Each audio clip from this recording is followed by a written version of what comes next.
Welcome to another episode of Nurturing Success. Today we have my friend and business associate, Gary Pia. We've known each other for a long, long time. He's a very successful financial advisor in my local marketplace, and he'll tell you more about himself here in a moment. But let me start with the way I always like to start, Gary, which is, what is something that you're currently grateful for that you want to put out in the world? Oh, first of all, John, I'm grateful that you invited me to participate in this, so thank you for that. I'm super grateful for the relationship that I have with my wife. I'm grateful to have worthy work to do and to be of service to not only my clients, but to my community. I mean, at the basic level, I'm grateful for fresh food and clean water and indoor plumbing and that I can go take a hot shower anytime I want to. Those are all tremendous blessings, and I'm grateful for the opportunity to reflect on them. So thanks for that. Well, thank you. That's very nice, right? I think when people think about this grateful stuff, they tend to go to a lot of different places, but not everyone just recognizes how important just the very basics are, right? Fresh, clean water, a roof over our heads, and right, and relationships that feed into us and allow us to grow and be who we are. So thank you for sharing. It's a great thought. So just give me whoever might be listening to this, a quick background on Gary. I know you and I have been in the financial services business about the same amount of time. I know you started in 1989, but give me a little bit of your career path. I was at a point in my life and career where I had a pregnant wife, and I had in a fit of righteous pique had quit a job, and I needed work. I attended a seminar with my in-laws, with my father-in-law. Loved the man and his wife, and it was an annuity seminar at this old brokerage firm called Payne Weber. Mm-hmm. And I found myself sitting there listening and understanding what this person was trying to tell us, and he'd ask questions of the audience, and I'd raise my hand and say, I know. And he didn't want the engagement of the unemployed 26-year-old who didn't have two nickels to press together. And fast forward, we get back home, and my wife says, my dad leaned over to me and said that Gary could do that. And I was stunned at that. I mean, I was a liberal arts, communications, broadcasting major. I played in the musical variety show that this university sponsored. I acted in plays. And I thought, I am so completely unqualified for something like that. But it stuck in my head. I called the only stock brokerage firm that was near me that was not a toll call. For those of you who remember the difference between toll calls and long distance, toll calls were free and I was unemployed. So I called up and spoke to the manager and said, what are you looking for a representative of your firm? It was the Merrill Lynch office in Glendale. And I was listening very carefully to hear the educational requirement that I couldn't satisfy. And he never mentioned education, which should have been a clue as to what, the world of brokerage firms was like in those days. But so I brought it up. I said, are you looking for a particular college degree? And he goes, college is nice. Again, another confirmation. And he said, did you go to college? I said, I did. And where did you go? And I told him. And he went, that's where I went to college. So what are you doing tomorrow? Do you have time to come into the office? And I'm pretty sure by the time that phone conversation was over, I'd been hired for the training program at Merrill Lynch. And that's where I got my start. And it was a great place to start. Merrill Lynch and I saw eye to eye on many things. Most specifically, I hated them and they hated me. But it was a place to start. And that was a long time ago. And I'm grateful that I got introduced to this business because it's put me on a path that I love being on. That's great. So what's a lesson, maybe I can probably guess this, what's a lesson you learned at Merrill Lynch that you think you've carried with you now throughout your career, has changed and developed in your focus? The lesson is it's all about the client. It's all about the client. Yeah. Um, I learned that in the world of brokerage firms, excuse me, they put the firm first. Yeah. Yeah. If we were thinking of the relationship like a triangle, the top of the pinnacle is the firm and the client's down at the bottom. And I think that's wrong. I Yeah. think the client should be first, and that everything that we learn and bring to the table needs to be focusing on satisfying a client need, a client objective, what's best for the client. I didn't know that was called the fiduciary standard, but that's Yeah. what made sense in my mind.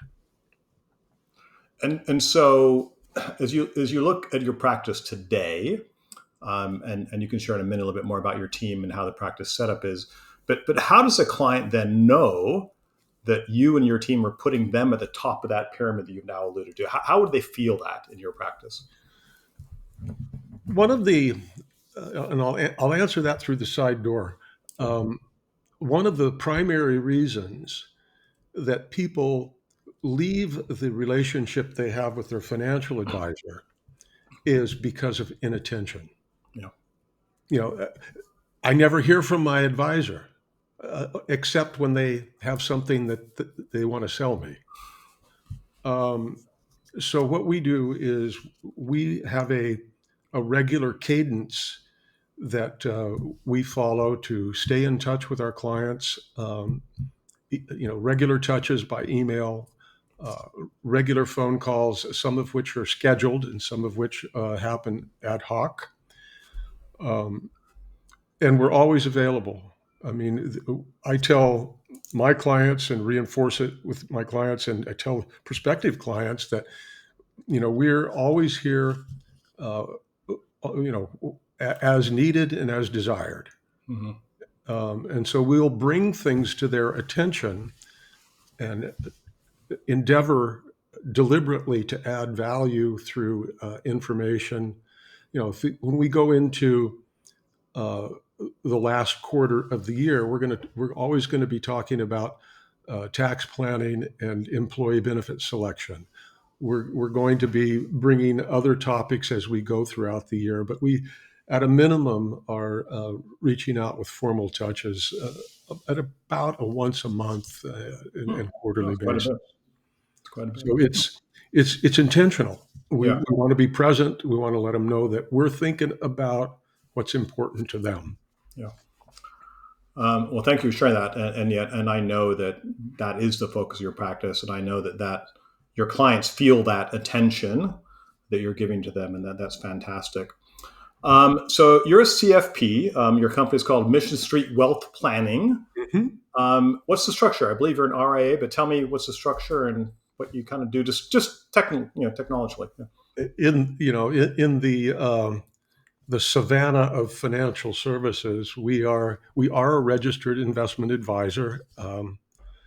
That means something to people who work in this Sure. business.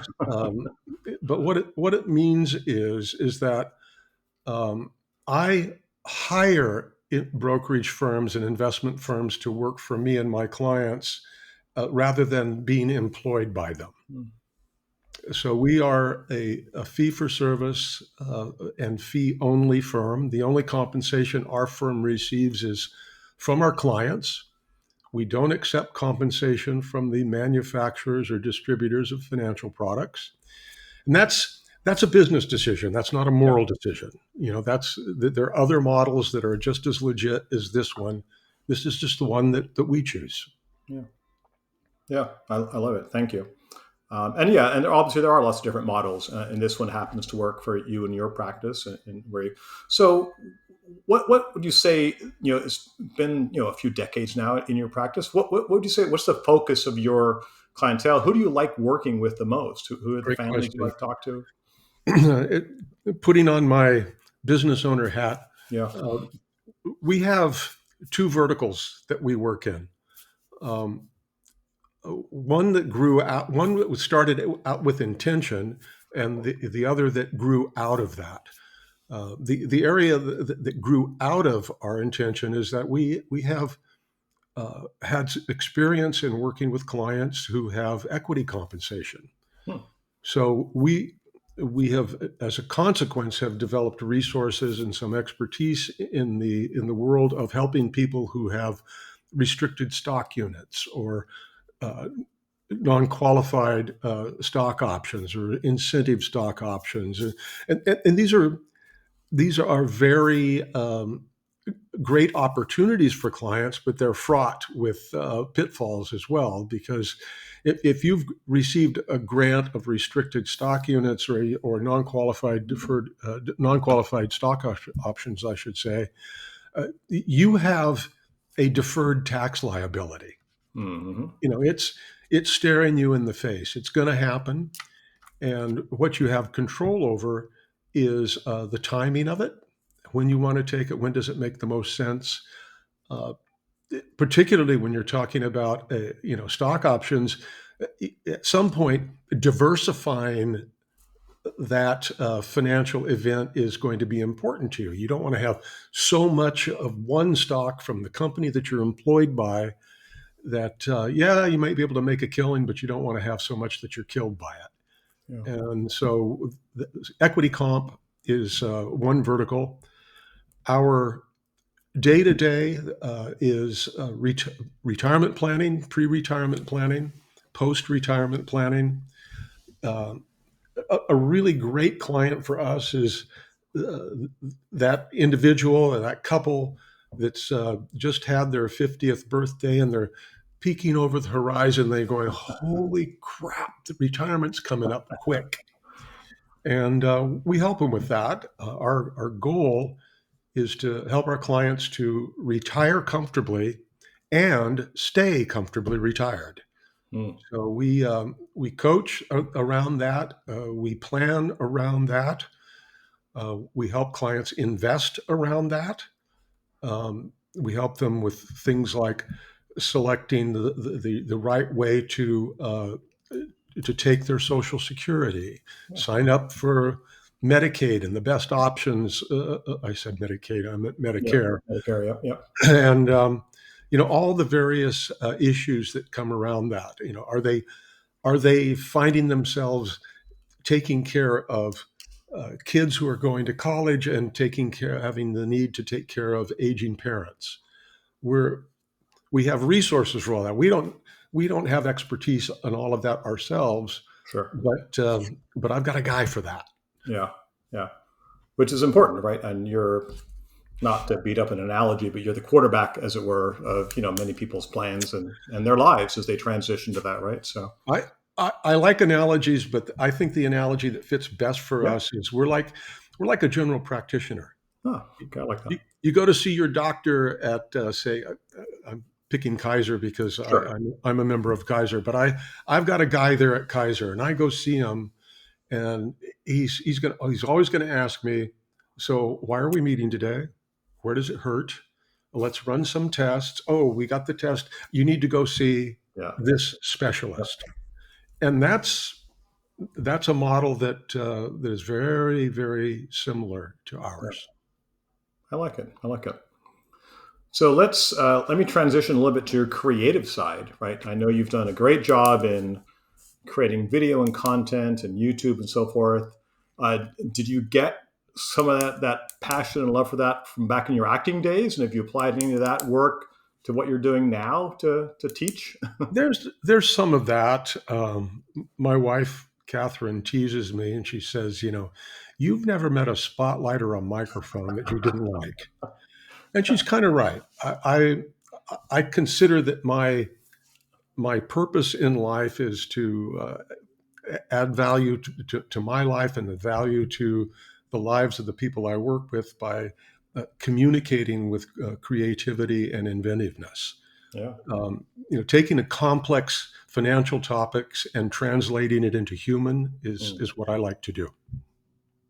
I like that. And is that what? So give me an example. So I know you did a video this week. Do you mind sharing the topic or maybe something recently that you talked about and taught about? It's fresh in my mind. So yeah, I was talking about the pitfalls of relying on averages as it relates to investment performance. Oh, okay. Um, we know, and I'll keep this really brief. We know that on average, the Standard and Poor's 500 index, the index of the biggest Yeah. companies of America, has averaged returns of around 9.5 to 10% per year for the last 90 years.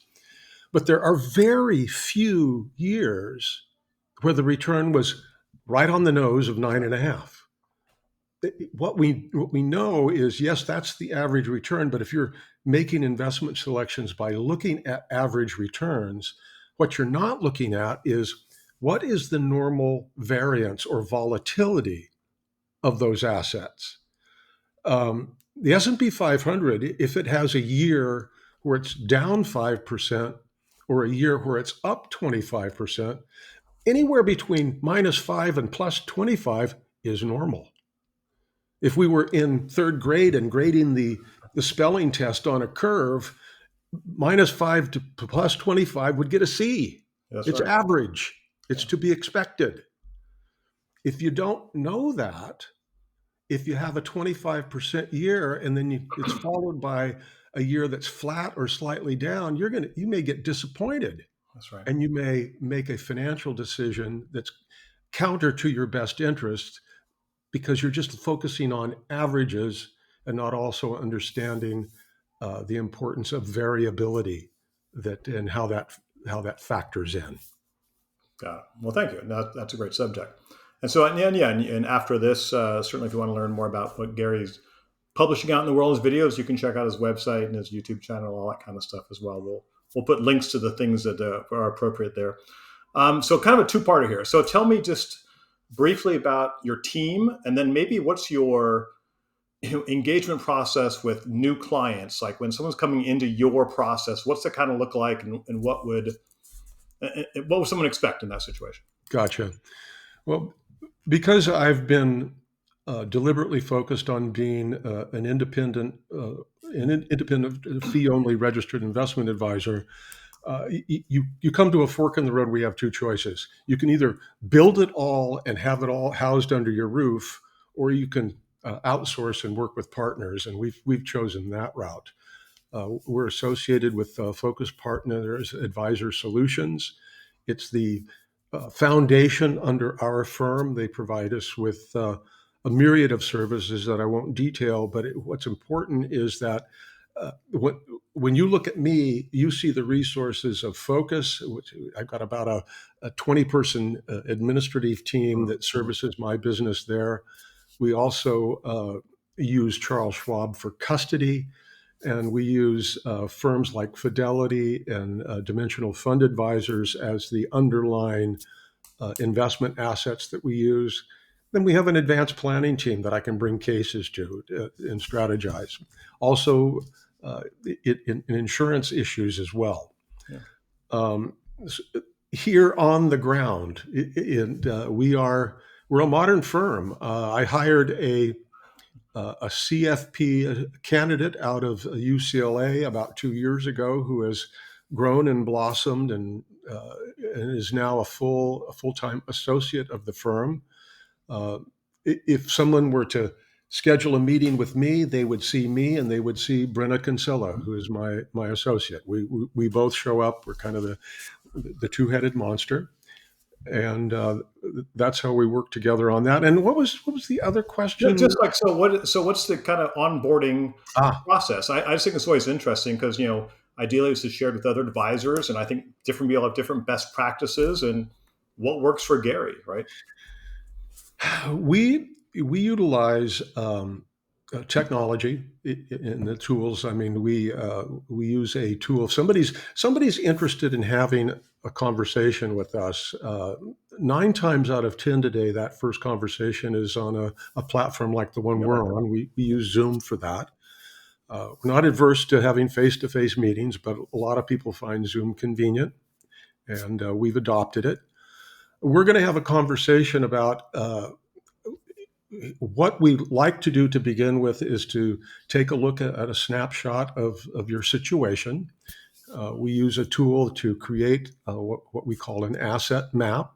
If you can imagine seeing your entire financial picture on one page, and that's what the asset map does.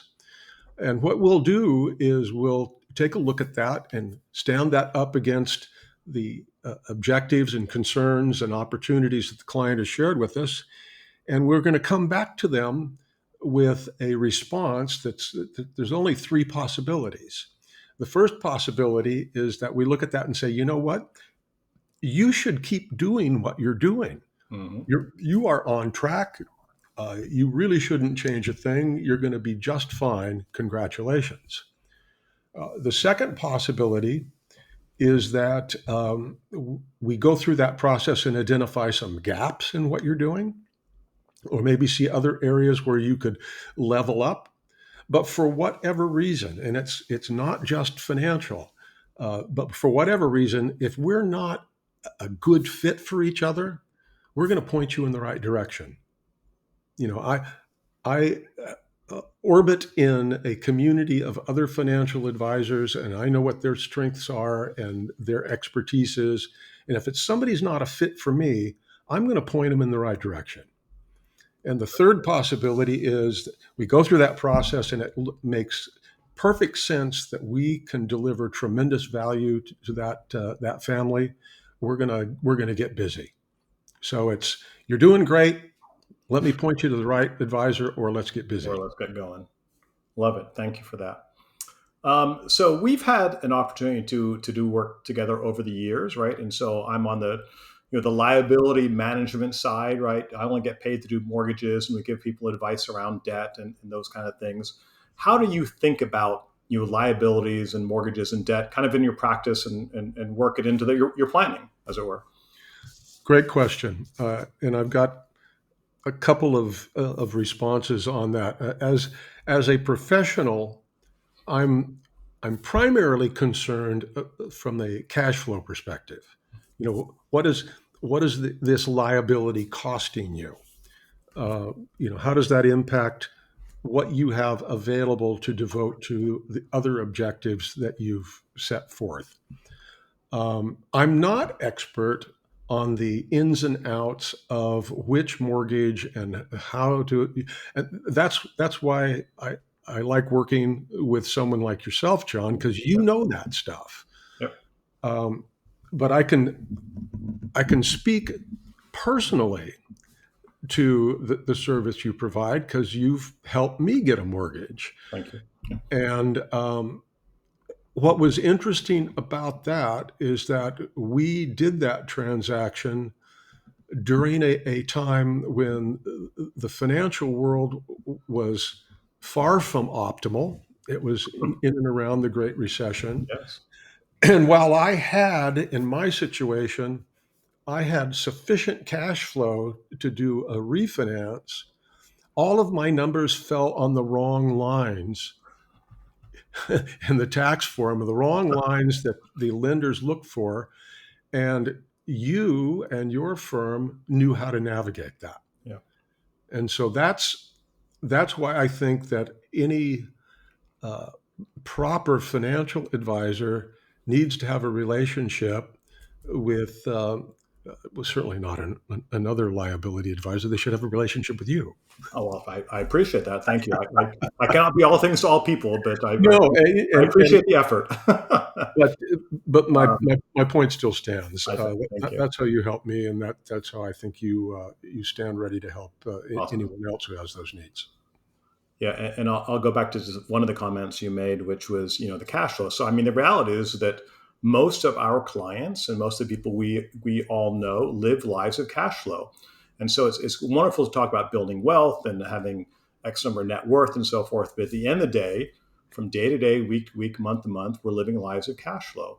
And so our focus tends to be on trying to manage how do we improve cash flow so people can spend less money on debt and more money on doing the things that are important to them, whether it's paying for kids or traveling or growing wealth or whatever, because it's different for everybody. So and there's no question that that in order to achieve a family's goals, we want to take advantage of leverage. We want Yeah, to take of course. advantage of being able to acquire an asset and only have to put up this much up front and Sure, let sure. let it be financed through time. And it requires a thorough understanding of the three forms of money, because we get income by trading our labor or our Hmm. expertise, and we get to choose how much of that income we're going to spend, and hopefully we'll carve off a piece of it, and that becomes cash. Yeah, And then we use that cash to acquire assets, which hopefully will generate income, and we set up a virtuous cycle of yeah. income, cash, and assets. I love it. If only it was just so simple, right, Gary? If it was just so simple for people, and it actually is simple.